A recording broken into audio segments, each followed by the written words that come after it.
Thank you, Keith, and thank you for establishing enlightenment on a very firm basis of brain functioning. A lot of things that happened since your research. Some has looked at blood flow. What we see here is blood flow during TM practice, and we see that during TM there's increased blood flow in the front part of your brain. That's your executive center. That's the source of planning. While there's decreased blood flow here. This is a primitive brain. This has to do with arousal, has to do with activation. What you're looking at is the blood flow pattern of restful alertness.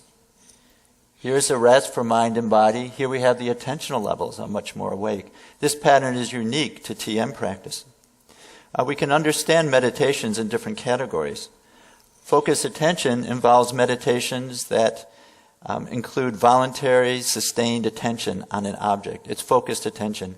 And when you're doing this type of process, what you see in your brain is increased gamma activity. It's a very fast functioning brainwave activity. It goes up 20 to 50 times per second. When you look at neural imaging, you see the whole brain is active.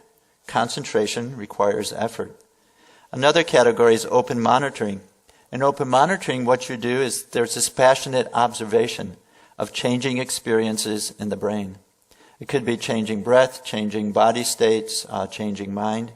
When you have your attention on internal processes, this is what you see. A brainwave is called theta 2. It's the upper band of theta. Goes up and down 68 times per second. And this is where it is primarily in the front.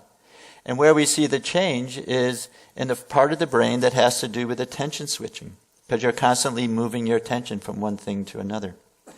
The last category, automatic self-transcending, includes any meditation which goes beyond its procedures of practice. The self that's being transcended here is the steps of the meditation. And it goes from thinking and you arrive to a state of being. And when you're having this experience of awareness just turn within, you see the lower level of the alpha band, alpha 1, goes up and down 8 to 10 times per second. And here we see this over the whole brain. And this is the change in blood flow pattern that we've just seen. Now this pattern of blood flow is also seen in terms of electrical activity.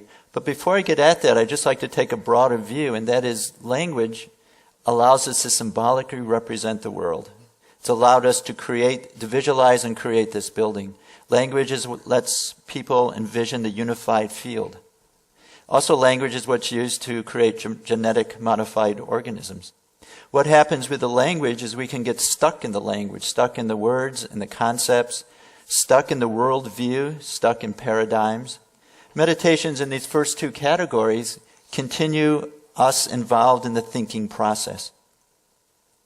With transcendental meditation, which is in this automatic self-transcending category, you're actually able to transcend thought. You're able to transcend categories. You're able to explore what is at the source of thought.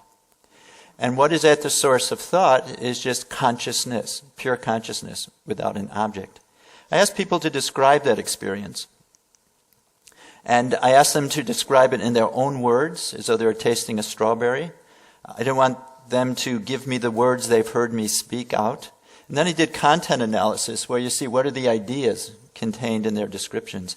These are the three themes: absence of time, absence of space, and absence of body sense. Absence of time, that's the part of us which is eternal. Absence of body sense is the part of us which is connected with the world around us. This is our most universal self. This is the experience of transcendental consciousness, of just consciousness itself. It's the fourth state of consciousness.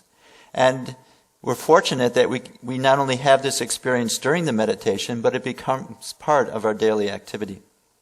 Here we have EEG patterns in a 19-year-old meditating for 4 months. This is TM practice. This is eyes open. Here we have the alpha activity we talked about. We see it goes up and down together. This is called coherence. Coherence means different part of the brain are working together. This is eyes open. You notice this fast activity. This is the gamma. This is the beta. This is actually trying to take in outside information. Keep your attention on this side of the slide because we'll see EEG patterns in someone meditating for 8 years. Ready? Notice what's happening is the EEG patterns of TM are there now during waking activity. So what's happening is that universal sense of self, that part of us which is silent, stable, non-changing, is becoming part of everyday activity. This is cosmic consciousness. Maharishi says, we see things as before, but not as before. Now the inner state of being is lived. There's something added to your customary experience, and that's something that's not a thought, it's not a feeling, it's an inner continuum. This is how someone describes this experience during sleep. I'll let you read it.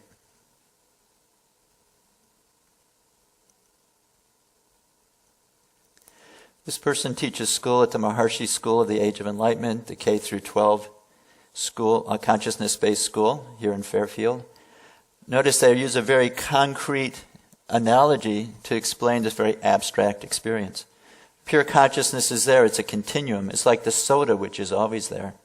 And the fizzing of the soda, which lets you identify with it, is like that effervescence of pure consciousness, which gives rise to thoughts and feelings and perceptions. But when that settles down, when you're asleep, it's as though the fizzing goes down. This is what's happening in the brain during this experience. It's 30 seconds of data. These are delta waves. That's what you see during sleep. That's restoration during sleep. This is someone reporting cosmic consciousness. Notice you still see the delta waves. You still see the restoration of sleep. But in addition, it's more ragged. We can count this 1, 2, 3, 4, 5, 6, 7, 8.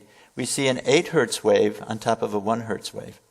We see these two frequencies which correlate with deep sleep, delta, and inner wakefulness. This is what the group data show. And what's interesting, so this is non-meditators during sleep, short-term meditators during sleep, those reporting cosmic consciousness. Notice in the short-term meditators who are not experiencing cosmic consciousness, there's still a beginning of integration of this style of functioning into the brain. What is happening is CC isn't a 0-1 step. It's like a flower opening up gradually over time. This is what the brain looks like in people who are engaged in activity. We have 17 non-meditating subjects, 17 practicing TM but not reporting CC, 17 reporting CC. We gave them complex computer tasks, and what's differentiated this group is what is the character of the front of the brain, these organizing executive centers of the brain. We see it's working more as a whole. Also, the overall dominant frequencies are more alpha, which is self-referral, and less of this fast activity, which is object referral. You're getting a different basis from which you're processing the world. And last, brain preparatory response. Notice we have a mirror image here. During a simple task, when you know the response, there's increased preparatory response. And the choice reaction time, where you don't have enough information, the people reporting CC are remaining balanced until it's time to act. And we've added these together to get a brain integration scale, non-meditator, short-term, higher states.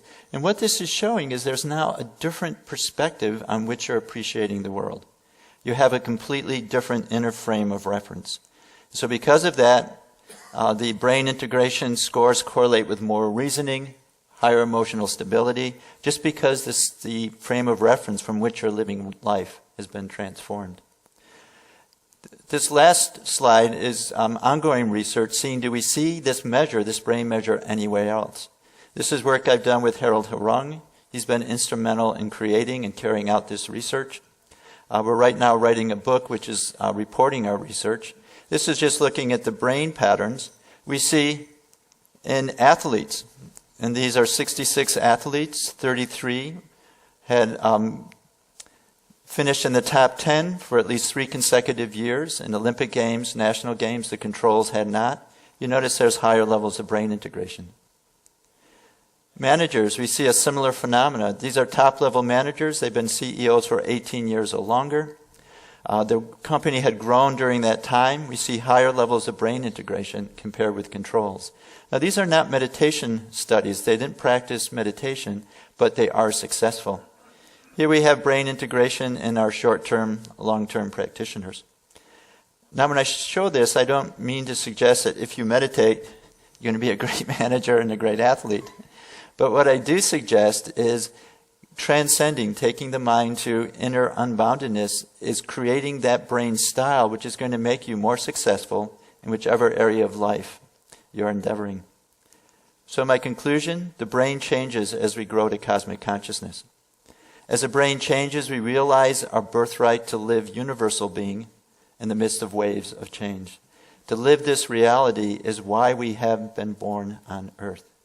What transcending is going to do, it's going to take the conscious future and it's going to make it into our living presence. Thank you very much. Can we both stand up here?